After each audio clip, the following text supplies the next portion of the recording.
इस फिल्म की शुरुआत में हम एक लड़की को देखते हैं जिसका नाम लिन होता है। ये बहुत ही ज्यादा जीनियस होती है। इसकी जहानत की वजह से इसके फादर इससे बहुत ज्यादा इम्प्रेस होते हैं और वो इसका एडमिशन एक बहुत ही अच्छे स्कूल में करवाना चाहते हैं। अब हम देखते हैं कि लिन के फादर इसका एडमिशन करवाने के लिए इसको एक स्कूल में लेकर जाते हैं। अब इस स्कूल की प्रिंसिपल लिन के फादर को बोलती है कि इस स्कूल की फीस बहुत ज्यादा है और फीस के अलावा भी बहुत सारे एक्सपेंस हैं, क्या आप ये सब कुछ अफोर्ड कर पाएंगे। अब लिन प्रिंसिपल से बात करना स्टार्ट करती है और सारी कैलकुलेशन करके उसको दिखाती है। ये सब देखकर प्रिंसिपल बहुत ज्यादा इम्प्रेस होती है। ये सब देख के प्रिंसिपल लिन को फ्री एडमिशन दे देती है। नेक्स्ट डे लिन स्कूल आती है जहाँ इसकी दोस्ती एक लड़की से हो जाती है। ये लड़की लिन की तरह इंटेलिजेंट नहीं होती। लिन उसे मैथ के प्रॉब्लम सॉल्व करवाती है। जल्दी इनके एग्जाम्स होते हैं। इन एग्जाम्स में लिन पूरे मार्क्स लेती है। लिन की फ्रेंड भी अच्छे मार्क्स लेती है, लेकिन इसके मार्क्स लिन से थोड़े से कम होते हैं। हालांकि इसको एग्जाम्स में कुछ भी नहीं आता था, पर लिन वहाँ पे इसकी हेल्प करती है। इस सब के बाद लिन की दोस्त लिन को अपने दोस्त की ऑर्गेनाइज की हुई पार्टी पे लेके जाती है।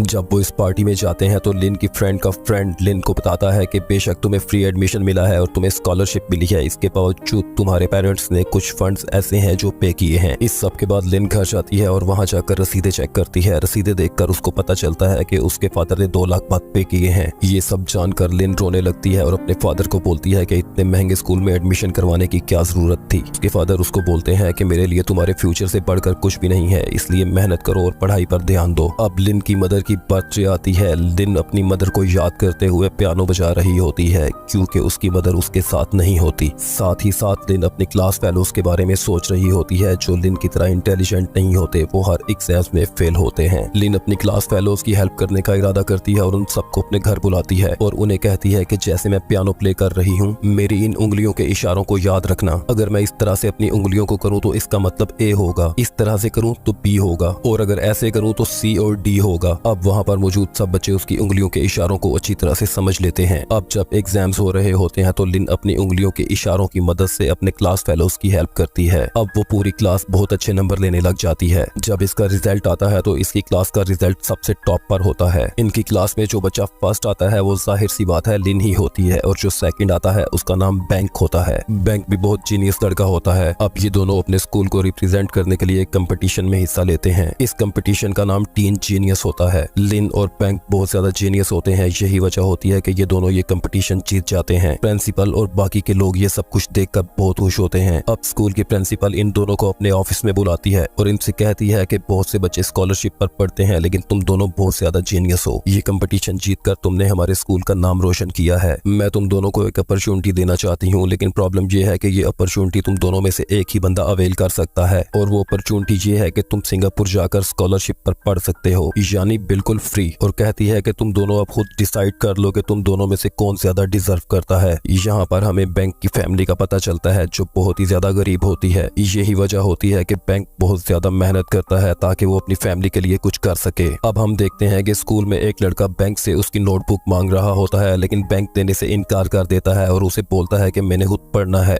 ये सुनकर वो लड़का बैंक से बोलता है कि तुम तो किसी की मदद भी नहीं करते, तुमसे अच्छी तो लिन है, वो हमारे एग्जाम्स में भी मदद करती है। ये सुनकर बैंक बहुत ज्यादा परेशान हो जाता है। अब एग्जाम स्टार्ट होते हैं और बैंक नोट करता है कि वाकई लिन सबकी हेल्प करती है। अब पेपर स्टार्ट होता है और सब बच्चों को पेपर दे दिए जाते हैं। ये क्वेश्चन पेपर 2 सेट्स पर मुश्तमिल होता है, एक सेट 1 और दूसरा सेट 2। दोनों के क्वेश्चंस डिफरेंट होते हैं, यानी वो दोनों से चेंज होते हैं। अब लिन सबको इशारे से बताती है कि मेरे पास सेट 1 है। अब सिर्फ वही बच्चे लिन से हेल्प ले सकते थे जिनके पास सेट 1 था। जिन बच्चों के पास सेट 2 होता है वो बहुत ही परेशान होते हैं। जब लिन उन बच्चों की हेल्प कर रही होती है तो बैंक ये सब कुछ नोटिस कर रहा होता है। अब बैंक जाकर क्लास के निगरान को लिन की शिकायत करता है। वो बैंक को कहता है कि मैं देख लूंगा, तुम जाकर अपनी सीट पर बैठो। जब पेपर खत्म होता है तो प्रिंसिपल लिन को ऑफिस में बुलाती है। बैंक वहाँ पहले से मौजूद होता है, यानी उसने प्रिंसिपल को शिकायत कर दी होती है। अब प्रिंसिपल लिन को बोलती है कि क्या आप चीटिंग करवा कर आ रही हैं? ये सुनकर लिन परेशान हो जाती है। इसके बाद प्रिंसिपल लिन के फादर को स्कूल में बुलाती है। जब लिन के फादर प्रिंसिपल ऑफिस में आते हैं तो प्रिंसिपल लिन के फादर को बहुत बातें सुनाती है और उन्हें कहती है कि इसलिए हमने लिन को यहाँ पर एडमिशन दिया था कि ये पूरी क्लास को चीटिंग करवाए। ये देखकर लिन प्रिंसिपल को बोलती है कि आप मेरे फादर को कुछ भी ना कहें, आपने जो कहना है मुझसे कहें। वो प्रिंसिपल से बदतमीजी करती है। ये सब देखकर प्रिंसिपल को गुस्सा आ जाता है। तुम एक ही सूरत में स्कूल में पढ़ सकती हो कि तुम्हें स्कॉलरशिप नहीं मिलेगी और तुम्हें सिंगापुर भी नहीं भेजा जाएगा। लिन कहती है ठीक है मत भेजें, और ये कहकर ऑफिस से निकल जाती है। घर जाकर लिन के फादर उसे बहुत ज्यादा डांटते हैं और इसी दौरान लिन को अपनी फ्रेंड की कॉल आ जाती है जो इसे होटल में बुलाती है। अब वो लिन को बोलती है कि मुझे तुम्हारी हेल्प चाहिए। होटल में लिन की दोस्त का बॉयफ्रेंड और उसके फादर भी मौजूद होते हैं। अब उस लड़के के फादर लिन को बोलते हैं कि मैं चाहता हूँ कि मेरा बेटा इन एग्जाम्स में पास हो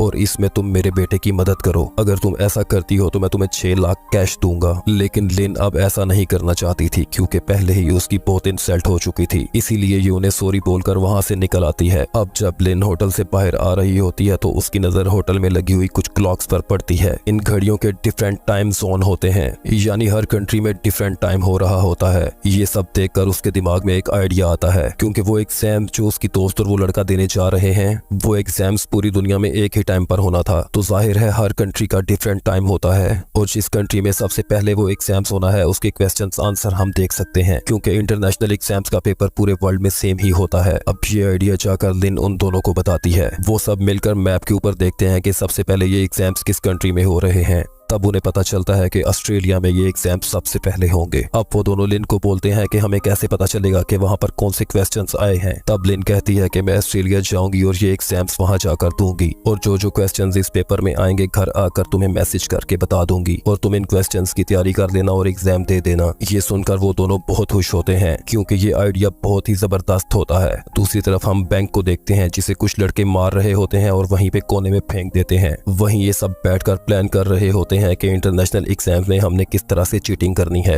वो उन सब स्टूडेंट्स से कांटेक्ट करते हैं जिन्होंने ये इंटरनेशनल एग्जाम्स देना होता है। अब वो एक ग्रुप बनाते हैं और उन सब स्टूडेंट्स को इसमें ऐड करते हैं और ये उन स्टूडेंट्स को कहते हैं कि जिसने एग्जाम्स में पास होना है वो हमें कुछ पैसे दे और हम उन क्वेश्चंस के बारे में उसको बताएंगे जो इन एग्जाम्स में आने हैं। सब लड़के मान जाते हैं और इनके ग्रुप को ज्वाइन कर लेते हैं।